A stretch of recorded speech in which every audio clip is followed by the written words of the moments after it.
Hello, and welcome to my playthrough of Dark Server Level Collab. I saw this mentioned in the SRB2 Discord a couple of days ago, so I figured I'd give it a try. There's not many levels and none are thinly veiled shitposts, so why not squeeze in one more video for the end of the year. I did a practice run as the Sonic and Tails duo, and it turns out that the levels aren't particularly too demanding, so we'll be doing this playthrough as Motobug. When you get to the hub, there's unfortunately no character switcher like the old C's, so the character you choose is the character you're stuck with.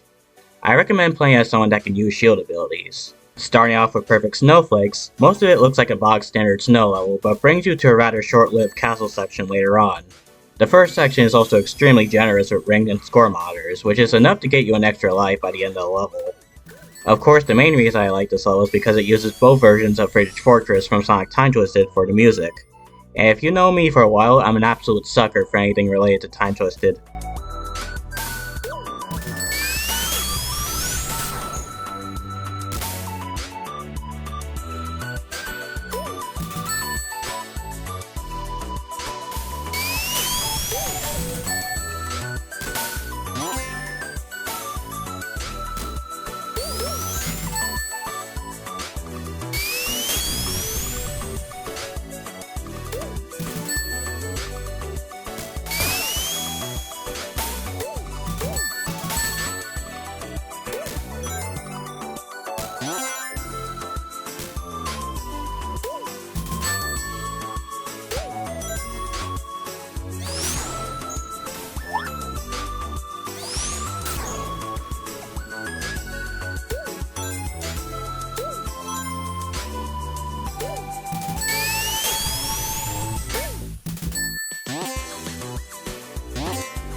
Sonic, in a valley, decides to relax and have a picnic by himself.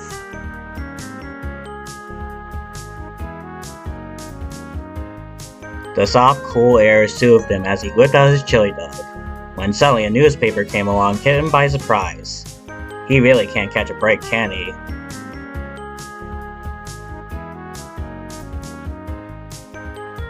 Ugh, I've been waiting weeks to eat that new place's chili— Wait, what's this?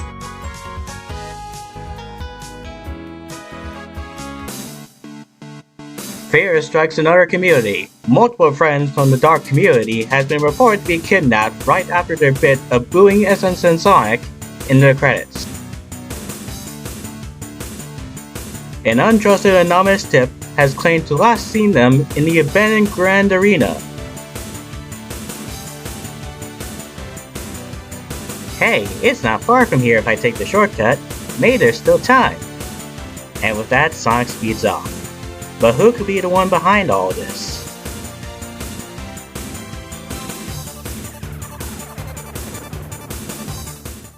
Moving on to Soccer Rush, it's a series of 6 boss fights that gives you a checkpoint and a choice of 2 shields in between each one. The first boss I like to call Crawler Libre has a flamethrower along with Brax bombs and missiles. The arena itself also has flame jets and a river of lava at the center, so you definitely want to choose the fire shield in the starting area. Make sure to wait for the bombs to fully explode because the fragments will still make you lose the shield when they're not on the ground.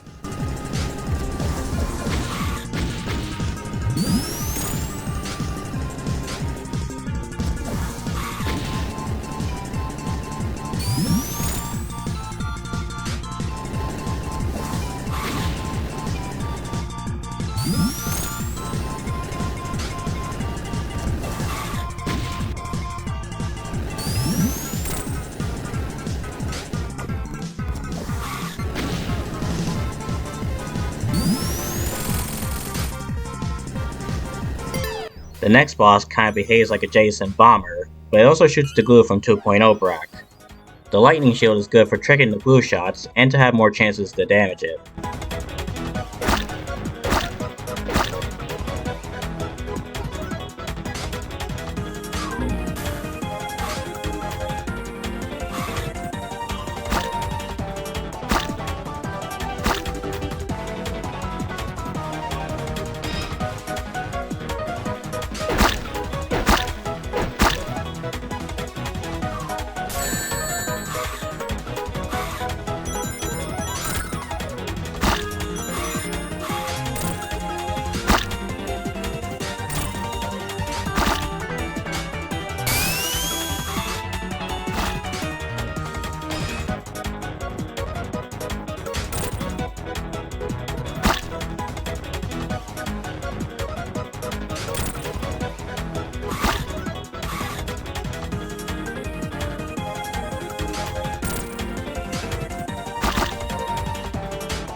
After that is what you might think is an old version of Egg Zapper, but it does behave somewhat differently. The lasers are now shot separately, and he can even move while shooting them at you. In Phase 2, he'll shoot out an entire stream of them, but at least there's a warning sound before he does so. The center of the arena can act as good cover, so that you can not only avoid the lasers, but also know when it would be a good time to attack.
Next up is one where the targets that appear visible at first aren't your actual targets. The actual targets are these spawners that create a different colored Sonic, and whatever color the Sonic is, correlates to the type of weapon ring that they'll throw at you. Thankfully there's only 3 types here, the auto ring, the bomb ring, and the red ring. A funny thing is that you can also trick the Sonics into damaging the spawners, but if you run low on rings, then there'll be some off to the sides that require you to ride up an elevator.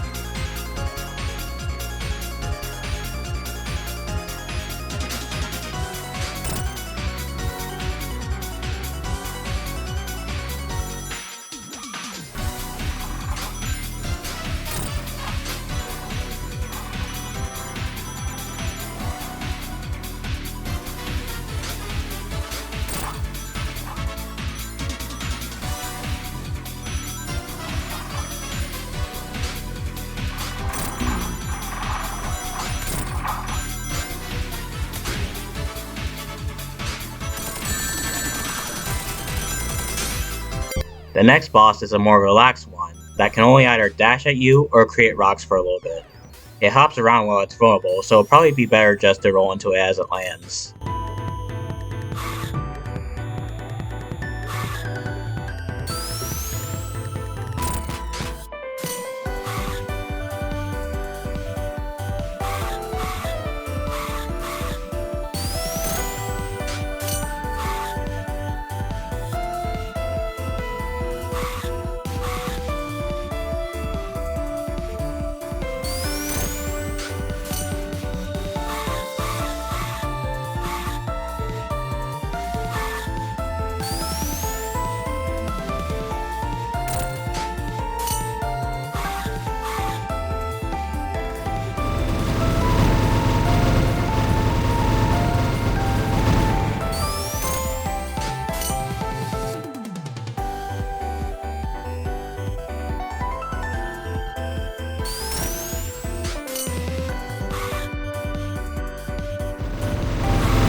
The final boss is against Sonic using his old sprites for some reason. This fight is actually pretty difficult and will probably take a while if you're a character that doesn't have a ranged attack. Of course he uses the spin dash and the Fok, but the spin dash creates trails of fires wherever he goes, while the Fok will eventually turn into spikes that slowly chase you around. He can also use all the weapon rings, and he even has a pseudo parry where he immediately does the Fok afterwards. The hard part about this fight is that he's only vulnerable while he's either walking around or prepping his weapon ring attack. But if he does the spin dash too much, then the arena will be covered in too much fire, meaning that you won't likely have a clear shot to attack him.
But after all of that, we head to Climate Conflict.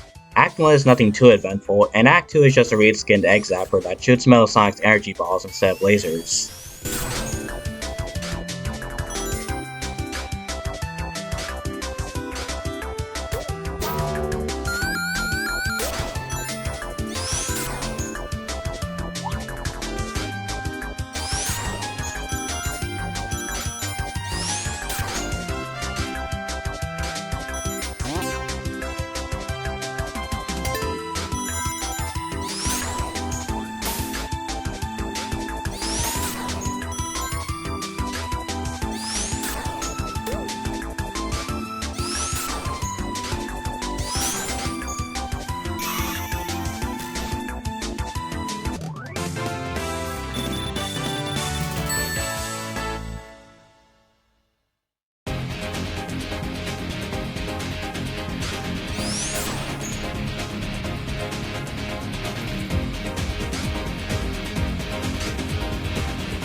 Moving on to Floaty Waste, the main gimmick is these piles of scrap that let you repeatedly jump in them like the sandfalls from Sandopolis. It would be good to grab the force shield at the beginning of the level for later on when you have a forced encounter. This is where you'll get properly introduced to the new buzz types that shoot lasers at you. They'll become a somewhat more prominent threat for the rest of the level, as you'll also have to deal with them while needing to go through the scrap piles in order to progress.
Aerial Temple focuses on these egg robos that shoot lasers at you while having to platform.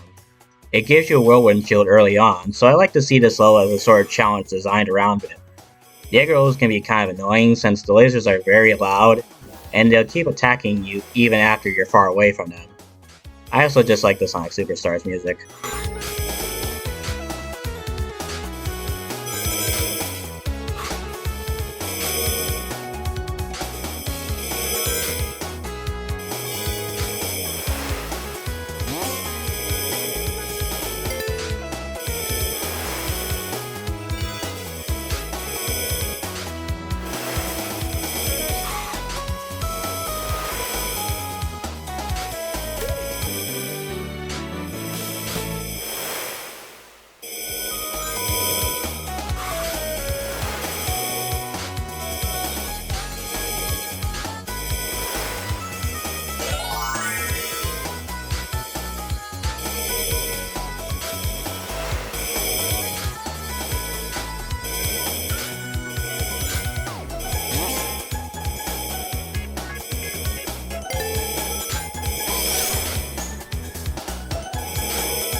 Metal Hill is somewhat simplistic, but at least it's entirely 2D to make it stand out from the other Techno Hill ripoffs. There's a section where you have to go through a vat of water that has a crustacean and a jet jaw, but you have no idea that there's a spring in there since your view is blocked off by an entirely metal wall.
Last but not least, we have a set of 3 levels I'm not particularly a big fan of, since they focus on having the aesthetics of older versions of SRB2.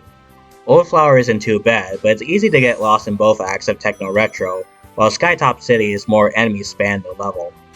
I won't say much from here on out, so thank you for watching, and here's to 2026. See you then!